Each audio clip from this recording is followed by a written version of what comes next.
This is Sportscentre. Hey, I'm Marissa Bird on the World Juniors are a week away on Friday. But in a way, the tournament actually kind of starts tonight, and the puck drops between Canada and Sweden in pre-tournament action. While roster cuts still need to be made, and there are no real stakes to the game, seeing the two sides compete is something for hockey fans to chew on. Canada enters the juniors as tournament favorites, and they'll try to improve on a disappointing quarterfinal elimination at the hands of Czechia last year. A stinging loss that a few players know all too well. In fact, there could be 6 players returning from the 2025 tourney when cuts are all said and done, including 4 forwards, Carter George and Jack Ivankovic in net. And that's not the only kind of experience Canada has in the roster, as multiple players with the NHL experience are set to don the maple leaf. Earlier this week, it was announced that Zane Parekh and Harrison Brunick were being lent to Canada by the Flames and Penguins, respectively. And on Tuesday night, it was confirmed that the Sharks would do the same with Michael Misa. Safe to say that experience in the big leagues has been a popular talking point. A lot of guys are just asking about Sid. Honestly, that's it's every young Canadians dream of playing with him, playing against him, getting to meet him, whatever it is. So a couple stories about Sid for sure, and just about how it is and what's the transition like and stuff like that. So a couple of them asked me about the guys, and a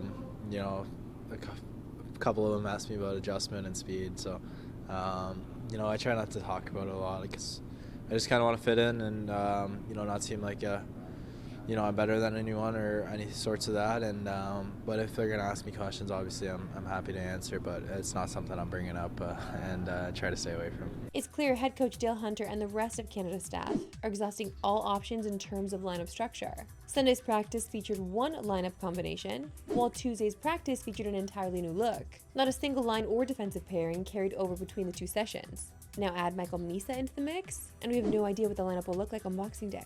Tonight's pre-comp against Sweden will help to shape the picture. To get your first look at this squad in action, catch Canada and Sweden on TSN 1, 4, or stream it on the TSN app. Puck drop at 7 Eastern, 4 Pacific. Come on now, Canada, the revenge tour starts now. With more on tonight's pre-tournament opener, we're bringing in our WJC reporter, Mark Masters. Thanks for joining us again, Mark. Happy game day, Marissa. Now, we just mentioned that 2 of Canada's returning players will be between the pipes. How much of an advantage do you think that gives our boys in red and white? This is actually the first time ever Canada has had 2 returning goalies at the World Juniors. So I think it's an advantage. I mean, Canada's coming off a disappointing quarterfinal loss, 5th place finish, but the goaltending was good last year. Carter George led the tournament in save percentage. Jack Ivankovic was solid in his game. Both goalies say they're better this year, and the experience last year will also help them.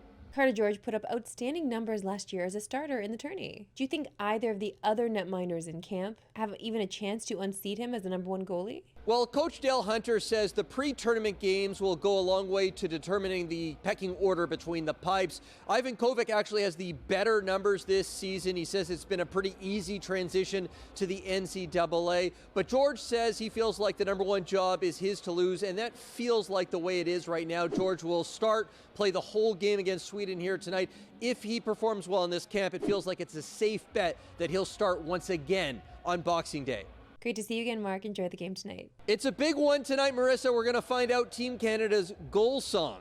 As you mentioned, the first of Canada's 3 pre-tournament games goes live tonight from Kitchener at 7 Eastern, 4 Pacific on TSN. They will face Sweden again Saturday in London before facing Denmark in Minnesota on Tuesday. And they will open the tournament as always on Boxing Day when they take on Czechia, the team that eliminated them last year, at 8 Eastern, 5 Pacific on TSN. Time now for my favorite segment and yours, that we love sports today.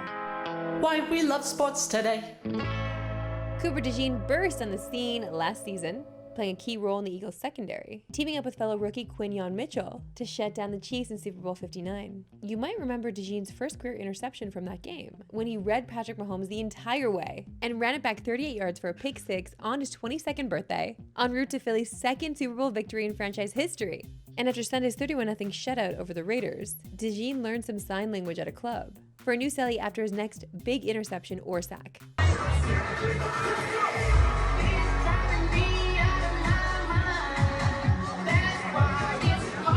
That's right. That's close enough. I love when the trolling is inclusive.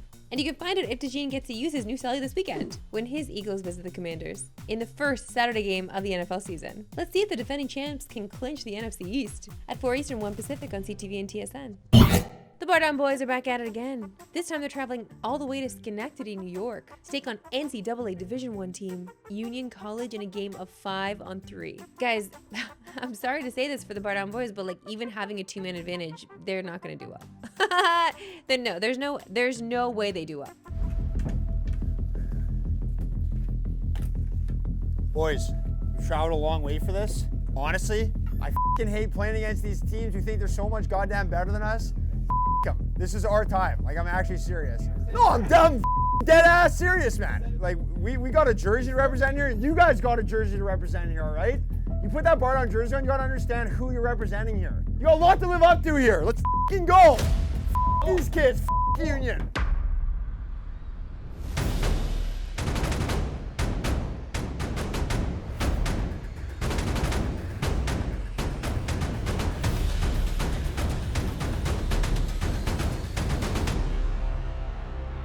There's not a doubt in my mind that we don't win this game. Okay, I'm positive that has to be the only goal they got. They had to show that in the highlight reel. This is a must watch. To watch the full video, head over to BarDown's YouTube page. If you're watching us on Instagram, just click the link below. That's it for me today. We will see you back here tomorrow at 3 Eastern, no Pacific. Have a good one.